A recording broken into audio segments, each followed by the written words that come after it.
a week in the field to knock that out, Right. and they're Right. expecting it in 2 days. Yeah. So it's just that was kind of a something to kind of open my eyes of like, hey, like this, when you come to drill, they expect you to, Yeah. it's not. You always hear people saying, hey, just sitting on my phone, leaned up against the wall in the drill hall, and it's, Right. And it might be like that some places, but I know at the infantry battalion, it's Yeah. far from that. Well, I think that's something we always talk about too, as far as that's what makes it unique, right? I mean, civilian soldiers, it's amazing what these soldiers do.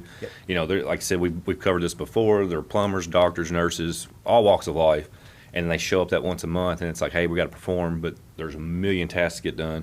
There's training events, your Army Warrior tasks you need to do. Right. We got to stay proficient. We got to be ready to win the nation's war. So it is, they come in and, you hear about that, and it's like, no, we got to get after it. And it is amazing watching those soldiers come in. I mean, they're coming in off, 60-hour work weeks. Right. And they're putting that uniform on, they're showing up, and it's like, hey, let's get this stuff done, and putting them to work and getting the task done. And to me, it's amazing. I think that's what makes the Guard unique. So, and you talk to active duty, and that's exactly kind of what you said. Yep. I mean, you go into the field and to get that one objective done, it might be a week time frame. I mean, we're setting you for 1 day. So, but we'll.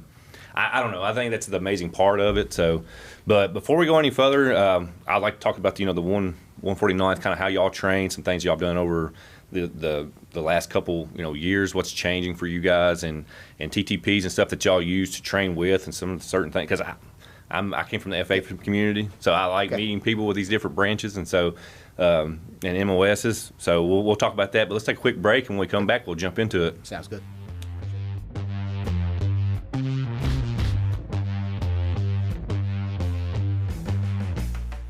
Welcome back to the G3 podcast, Fixed Bayonets. Today's episode, I'm going to look at this paper, and actually ain't nothing on there about this, but let's give a shout out to our sponsors. We know being in the military what's important, and that's the lethality. You got to shoot, move, communicate, but to move, we got to give a big thank you to the Big Green Sock. We all know these big packs that you get from. This is kind of used, I get it, that's one of my old pair, but they go all the way up to your hip, they protect you, for warmth. It's like a big stocking, really, but I'm not a podiatrist, but we all know that the socks are where it's at, so please go to your supply sergeants and get you multiple packs of the Big Green Socks. I think you can probably wear these to church. I mean, maybe. Depends on what you wear it with. Is that right, Sergeant Moody? Right. That feels good, don't it? It feels soft, kind of like that sleeping bag we advertised last time. So the Big Green Sock, thank you. We give a big shout out to you. Sergeant Moody, welcome back, baby. Here we go.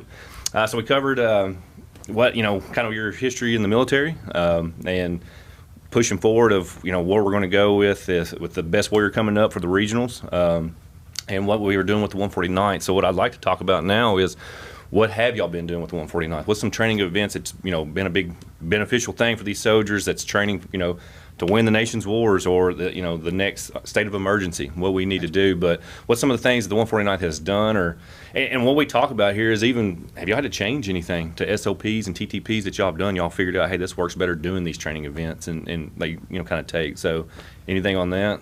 Yeah, we've actually in the past, this past FY, had a whole lot of changes, to be honest. Kind of changed it up to where we not disbanded our Delta company, but basically took our Delta company and made it an MPC, multi-purpose company. Right.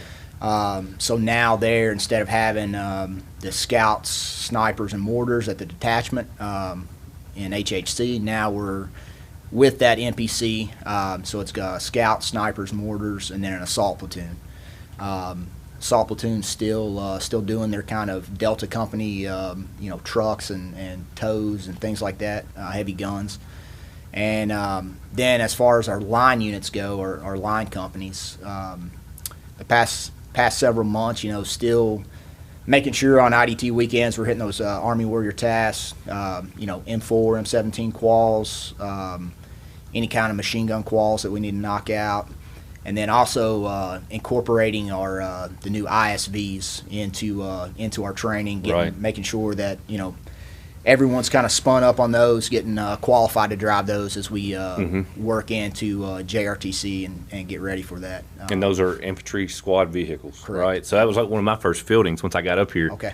Very cool looking. Absolutely. But it looks like they would definitely be beneficial. Yep. But that was the thing I think with Colonel Monahan, the battalion commander, was he was like, "Hey, we got this training going on these things." Right. Man, they're slick looking. So they're they're getting the opportunity to knock that out every time. So with that being said, we've drilled at Fort Knox last several months. Just being able to get out there and just a lot more area to train and whatnot than Right. kind of going to your home station or Disney Training Center. what do you is Fort Knox? Which one do you usually use a lot in the past? Before was it always Knox, or did y'all use different training locations? It depended. There was one year we used Disney Training Center there in Barville. We used that a lot. Yeah. Now you still got the